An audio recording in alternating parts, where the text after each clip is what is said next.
मसीह यीशु के अजीम नाम में आप सबकी सलामती हो। खुदावंद आप सबको बड़ी बरकत दे। और क्रॉसवे टीवी देखने वाले तमाम तर सामाईन को, व्यूवर्स को पास्टर कमर गिल का मोहब्बत भरा सलाम। और आज कलाम मुकद्दस का जो हम हिस्सा बयान करेंगे वो है वैसा ही मिजाज रखना है जैसा मसीह यीशु का भी था। तो इसके लिए मैं हवाला कोट करूंगा, फिलिपियों 2 बाब और उसकी 5वीं आयत मुबारका की तलावत करने की सआदत हासिल करूंगा।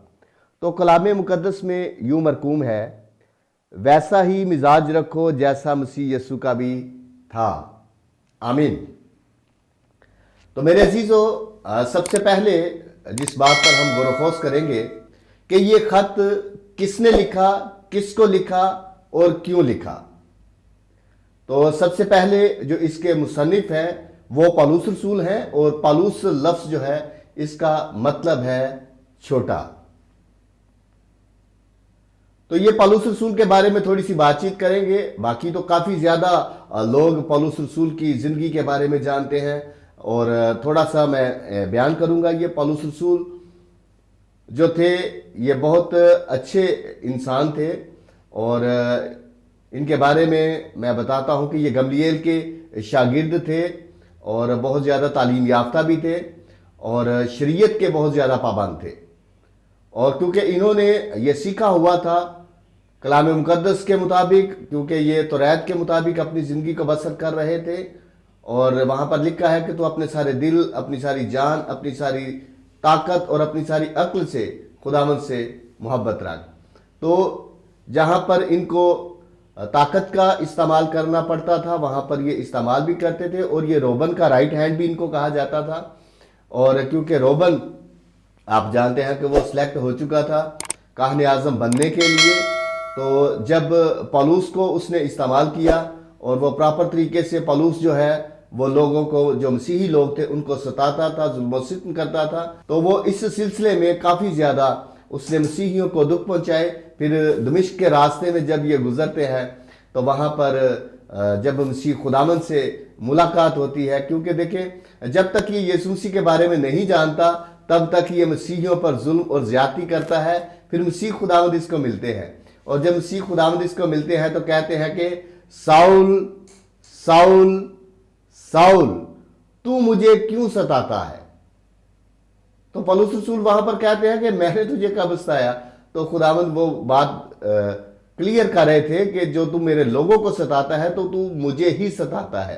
तो फिर वहां पर ये नाबीना हो गए। फिर हननिया को खुदा ने भेजा और फिर इनको आंखों की बिनाई वापस दी, और फिर मसीह खुदावंद को जब इन्होंने देख लिया, वो मजा इन्होंने चख लिया, तो फिर ये यीशु मसीह के हो गए। तो इसलिए सबसे ज्यादा जो अहम और जरूरी बात है वो हमें यीशु मसीह के बारे में जानने की जरूरत है, क्योंकि जब हम यीशु मसीह के बारे में जान जाते हैं तो हम यीशु मसीह के हो जाते हैं। और जिस शख्स ने भी मसीह खुदावंद के बारे में जाना वो यीशु ही का हो गया।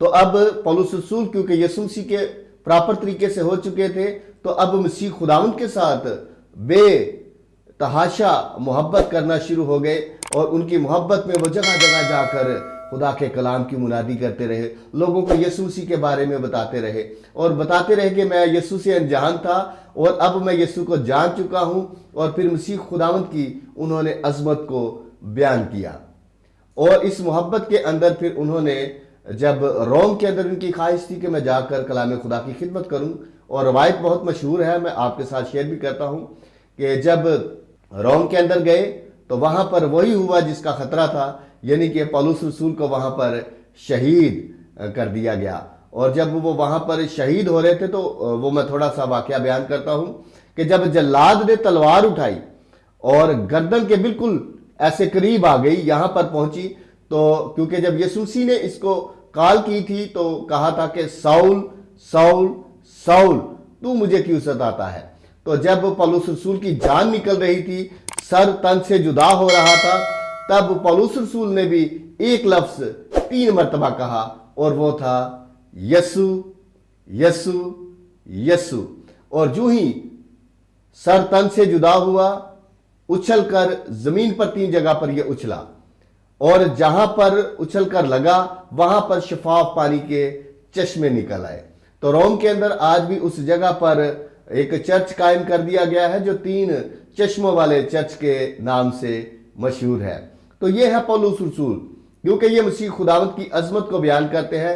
मसीह खुदावंद को समझ गए कि मसीह खुदावंद जो हैं वो हमारे अच्छे लीडर हैं, हमारे उस्ताद हैं, जो हमें बाप के पास लेकर जा सकते हैं। तो उन्होंने क्योंकि दुख उठाए, मुसीबतें उठाई, और फिर उसके शागिर्दों ने भी दुख और मुसीबतें उठाई ताकि हमारे लिए आसानियां पैदा हों। तो फिर पौलुस रसूल जो फिलिपियों के लोग हैं इनको खत लिखते हैं। अब हम देखते हैं कि फिलिपियों के जो लोग हैं उनको खत क्यों लिख रहे हैं। अब फिलिपियों के लोगों को देखते हैं कि फिलिपियों के लोग कौन थे और कैसे थे। फिलिपियों एक इलाके का नाम है, और फिलिपियों के जो लोग थे इनकी आदत, इनका मिजाज, इनकी तबीयत जो थी वो दूसरों की निस्बत मुख्तलिफ थी। और ये करते क्या थे, इनकी सोच इस तरह की थी कि ये खुद को बड़ा और दूसरों को छोटा यानी हकीर जानते थे, और अपनी अजमत को बयान करते और दूसरे को डिग्रेड करते थे। और किसी को डिग्रेड करके इज्जत बनाना ये फख्र का काम समझते थे, उस पर ये बड़ा तकब्बुर भी करते थे। तो पौलुस रसूल को ये अदा उनकी पसंद आई। जिस तरह के एक पंजाबी की मैं यहाँ पर मिसाल देता हूँ कि अक्सर हमारे मुआशरे में भी ये चीज़ पाई जाती है, और मैंने देखा है कि अक्सर लोग कहते हैं जी मैं सही, फिर मैं सही, तो फिर मैं सही हाँ। जब महल्ले च वेखो तो सिर्फ मैं सही हाँ, पिंड च वेखो तो भी मैं सही हाँ, खानदान च वेखो, पूरे मुल्क च वेखो, पूरी दुनिया च वेखो, तो सिर्फ और सिर्फ मैं ही सही हाँ, क्योंकि जदों मैं ही सही हाँ तो होर कोई सही है ही नहीं। सो ये मसला जो है ये फिलिपियों के लोगों को भी था, और जब फिलिपियों के लोगों को ये मसला था तो वहां पर पौलुस रसूल उनको बशारत देते हैं, उनको ये खत लिखते हैं कि अपने इस मिजाज को तब्दील करें, क्योंकि ये जो आपका मिजाज है ये खुदा को पसंद नहीं है। और जब हम तारीख का मुतालिया करते हैं लोगों के मिजाज ही को तब्दील करने की ज़रूरत थी, इसीलिए तमाम तर अंबिया कराम को खुदा ने भेजा ताकि लोग अपने मिजाज को तब्दील कर सकें। जैसे कि हम देखते हैं नूह के ज़माना में भी लोगों की तबीयत, उनका मिजाज दुरुस्त नहीं था, तब खुदा ने अपने बंदा नूह को भेजा कि वो इनका मिजाज, इनकी तबीयत, इनकी हालत और इनके ख्यालात को तब्दील करे। लेकिन उन लोगों ने अपने मिजाज को तब्दील नहीं किया।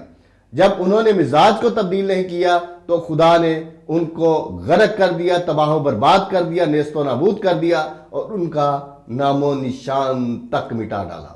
इसके बाद हम देखते हैं सदूम और अमूरा के लोगों को, वहां पर भी उनसे कहा गया कि अपने मिजाज को तब्दील करें, लेकिन उन लोगों ने भी अपने मिजाज को तब्दील नहीं किया, तो खुदा ने वहां पर भी उनको तबाह बर्बाद कर दिया, उनको खत्म कर दिया और इबरत का निशान बना दिया। इसी तरह से हम देखते हैं कि नैनवा के लोगों के पास जब खुदा का बंदा जाता है तो उनको कहता है कि अपनी मिजाज, अपनी सोच, अपनी तबीयत, अपनी हालत को आप तब्दील करें। तो वो लोग क्या करते हैं, वो उसकी बात को मानते हैं, और जब मानते हैं अपनी हालत को तब्दील कर देते हैं। बादशाह जो होता है वो खाकसार हो जाता है, और वो लोग जो दूसरे काम करते हैं, बुरे कामों में पड़े हैं, वो दुआ रोजे में ठहर जाते हैं, और दुआया हालत में वो इलाका तब्दील हो जाता है, यानी कि वो अपने मिजाज को तब्दील करते हैं। और जो ही जमीन पर वो अपने मिजाज को तब्दील करते हैं, आसमान से खुदा अपना फैसला तब्दील कर देता है। तो मेरे अजीजों, हमें अपने मिजाज को बदलने की जरूरत है, क्योंकि खुदा मिजाज को बदलना चाहता है। अच्छा, मिजाज को बदल कर फिर कैसा मिजाज रखना है? तो पौलुस रसूल फरमाते हैं कि जैसा मसीह यीशु का भी था, यानी कि यीशु मसीह के मिजाज को उन्होंने हाईलाइट किया। मसीह खुदावंद को अमली नमूना के तौर पर यहां पर वो पेश कर रहे हैं कि यीशु मसीह अमली नमूना है और हमने इनसे सीखना है। और मसीह खुदावंद के मिजाज के अंदर 4 चीजें पाई जाती हैं। यीशु मसीह के मिजाज को देखें, कौन कौन सी 4 चीजें हैं? आजिज़ी, हलीमी, इनकसारी और फरोतनी।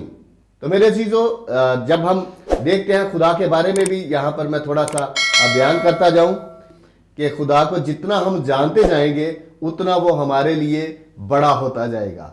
जैसे कि एक शख्स कहता है कि खुदा जो है वो पत्थर के अंदर कीड़े को भी रिज्क देता है, यानी कि पत्थर के अंदर एक छोटा सा कीड़ा है और उसको खुदा रिज्क देता है, यानी कि उस शख्स ने खुदा को यहां तक जाना है। अब हम देखते हैं कि خدا کو جتنا زیادہ جانیں گے اتنا زیادہ بڑا کیسے ہوتا ہے۔ پھر ہم دیکھتے ہیں کہ اس زمین پر انسان کتنے ہیں، ان سب انسانوں کو خدا رزق دیتا ہے۔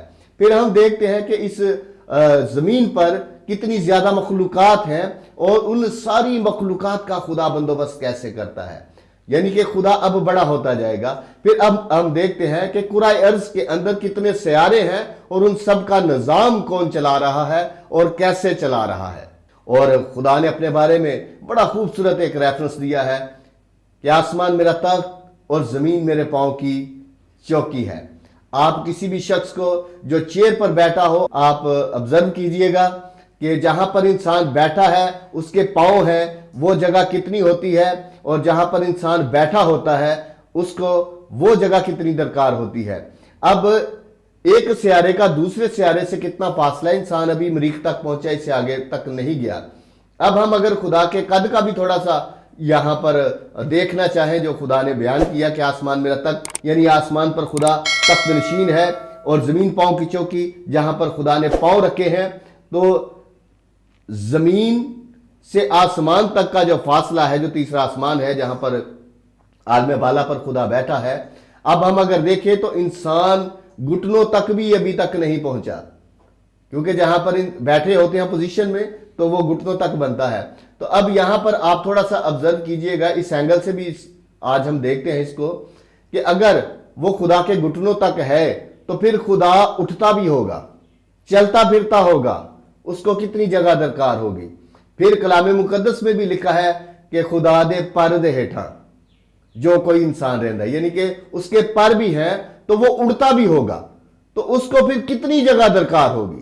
تو خدا کے بارے میں لکھا ہے کہ وہ آسمانوں کے آسمانوں میں بھی سما نہیں سکتا۔ تو اس بات پر آپ کو اب خوش ہونے کی ضرورت ہے کہ جس خدا پر آپ کا ایمان ہے وہ سب سے بڑا خدا ہے، اور ہر قوم اور ہر نسل اس بات کا اقرار کرتی ہے کہ جو ہمارا خدا ہے وہ سب سے بڑا خدا ہے۔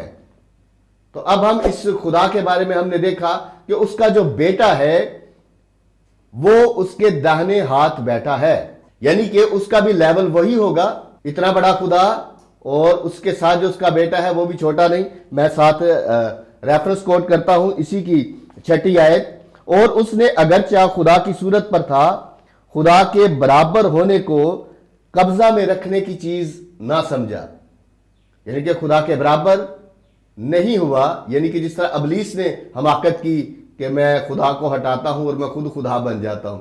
یسوع مسیح بھی ایسا کرنا چاہتے تو وہ کر سکتے تھے، لیکن یسوع مسیح نے اس کو قبضہ میں رکھنے کی چیز نہ سمجھا، بلکہ کیا کیا، اپنے آپ کو خالی کر دیا۔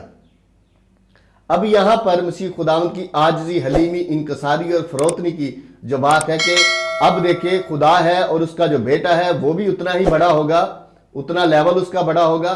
اور اب کرۂ ارض کے اندر جب ہم دیکھتے ہیں جا کر تو زمین جو ہمیں نظر آتی ہے وہ ایک ذرے کی مانند نظر آتی ہے۔ ان سیاروں میں ایک ذرہ نظر آتا ہے اور وہ زمین ہے، اور اس زمین پر کیا ہوتا ہے، اتنا بڑا خدا اپنے آپ کو اتنا چھوٹا کرتا ہے کہ ایک ذرے کے اندر آ جاتا ہے، اور کیا کرتا ہے، خادم کی صورت اختیار کی اور انسانوں کے مشابہ ہو گیا، اور انسانی شکل میں ظاہر ہو کر اپنے آپ کو پست کر دیا، یہاں کے فرما بردار رہا اور صلیبی موت کو گوارا کیا۔ تو میرے عزیزو، اتنا بڑا خدا ہونے کے بعد جو اس کا بیٹا یسوع مسیح ہے وہ بھی اتنا بڑا ہونے کے باوجود اپنے آپ کو چھوٹا کر لیتا ہے۔ عاجزی، حلیمی اور انکساری کی یہ بہت بڑی مثال ہے۔ تو ہمیں بھی اب اپنے آپ کو دیکھنے کی ضرورت ہے کہ ہم نے یسوع مسیح کو بھی دیکھا، فلپیوں کے لوگوں کو بھی دیکھا، پولس رسول کو دیکھا، اب ہم دیکھتے ہیں کہ ہم کیا ہیں۔ ہم جو ہیں یسوع مسیح کی چلتی پھرتی انجیل ہیں۔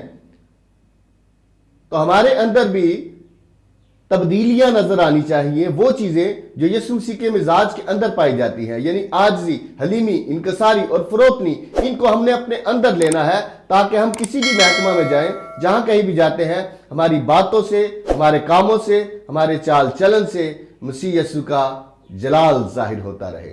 تو ہمیں آج اپنے مزاج کو بدلنے کی ضرورت ہے، ہمیں اپنی طبیعت کو بدلنے کی ضرورت ہے، جو ہماری بری عادتیں ہیں ان کو تبدیل کرنے کی ضرورت ہے، تاکہ ہمارا مزاج یسوع مسیح کے مزاج کے مطابق ہو اور مسیح یسوع ہمیں آسمان کی بادشاہی میں داخل کرے۔ خداوند آپ سب کو بڑی برکت دے، آمین۔